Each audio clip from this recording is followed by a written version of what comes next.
Hey guys, Fred Passelli here. What I want to talk about today is tax planning for 1099 contractors, specifically in the range of, let's say, making $20,000 to $70,000 a year.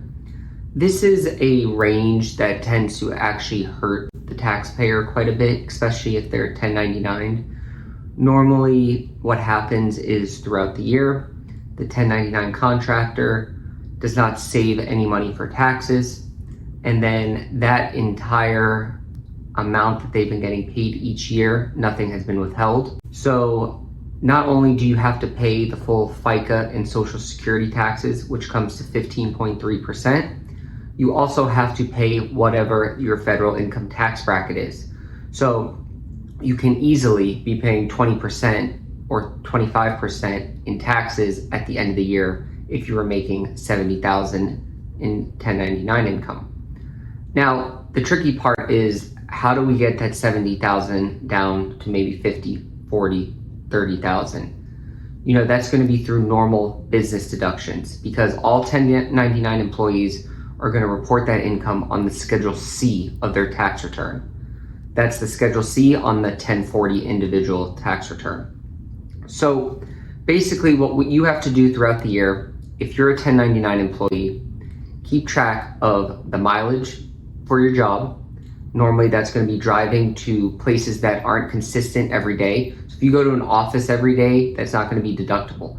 But if you have to do extra driving outside of that office, maybe to pick things up, drop things off, things that aren't in your normal routine, that's going to be a mileage deduction. The IRS just updated that, 76 cents per mile. So that can add quite a bit at the end of the year.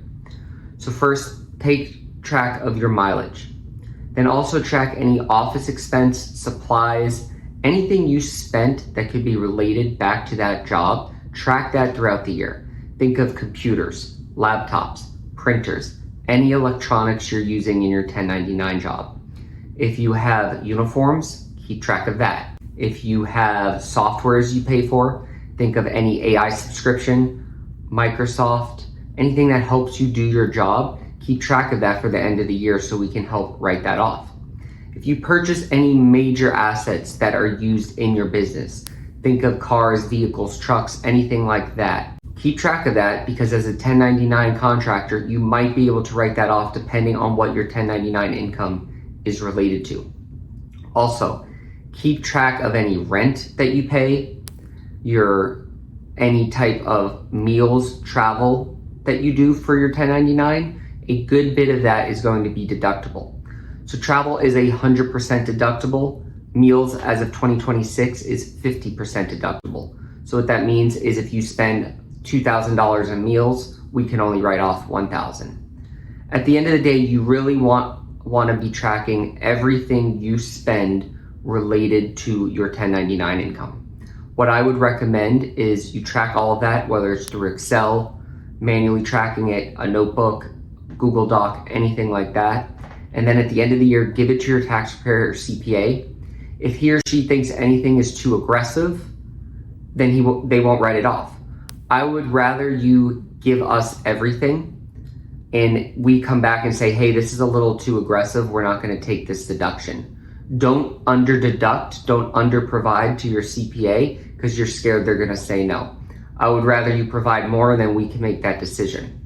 So really, the tax planning on that income range, 20 to 70,000 on 1099 income, we're really going to want to maximize deductions. We're not quite at the S-corp status yet.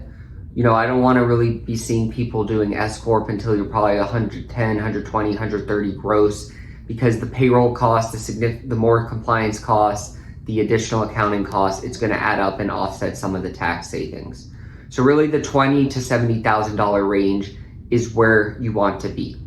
And just some bonus information, if you are making $20,000 to $70,000 1099 income and you are sold that it's better for you because you can write more off, I would see if you can do an analysis and see if it makes sense to become a W-2 employee if you have the option. Sometimes you might take a little pay cut, but 90% of the cases, people in this range, I've seen they end up in a better spot if they've been W-2 throughout the entire year.